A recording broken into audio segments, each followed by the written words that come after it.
খালি পা, ছেঁড়া জুতো আর ঘরের অন্ধকার কোণ যেখানে প্রায়ই থাকতো না বিদ্যুৎ। ব্রাজিলের এক অতি দরিদ্র পরিবারে জন্ম নেওয়া একটি ছেলে যার স্বপ্ন ছিল শুধুই ফুটবল। হ্যাঁ, আমি বলছি সান্তোসের রাস্তায় ড্রিবলিং শিখে বিশ্ব কাঁপানো ফুটবলার নেইমার জুনিয়রের কথা। মাত্র ১৭ বছর বয়সে সান্তোসের জার্সিতে যার পেশাদার অভিষেক, পায়ের জাদুতে খুব দ্রুতই তিনি কেড়ে নেন ফুটবল বিশ্বের নজর। এরপর ২০১৩ সালে পাড়ি জমান ইউরোপের জায়ান্ট ক্লাব বার্সেলোনা।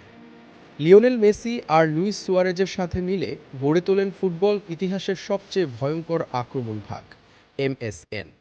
গোল, অ্যাসিস্ট আর ট্রফি জয়ের উৎসবে মেতে ওঠে পুরো নিউ ক্যাম্প। ২০১৫ সালে বার্সাকে জেতান স্বপ্নের ট্রেবল। ২০১৭ সালে ফুটবল ইতিহাসের সবচেয়ে দামি খেলোয়াড় হিসেবে রেকর্ড ২২২ মিলিয়ন ইউরোতে যোগ দেন পিএসজিতে। কিন্তু পিএসজির এই পথ চলা সহজ ছিল না। একের পর এক ইনজুরি আর মাঠের বাইরের সমালোচনা বারবার তাকে বাধাগ্রস্ত করেছে।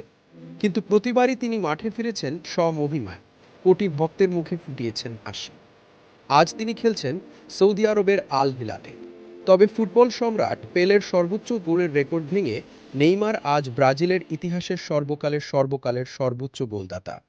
সমালোচনা তাকে তাড়া করেছে ঠিকই, কিন্তু মাঠের ভেতর তার ওই জাদুকরী ড্রিবলিং আর শৈল্পিক ফুটবল কোটি মানুষকে মনে করিয়ে দেয় ফুটবল কেবল একটি খেলা নয়, এটি একটি শিল্প। আর নেইমার হলেন সেই শিল্পের অন্যতম সেরা জাদু।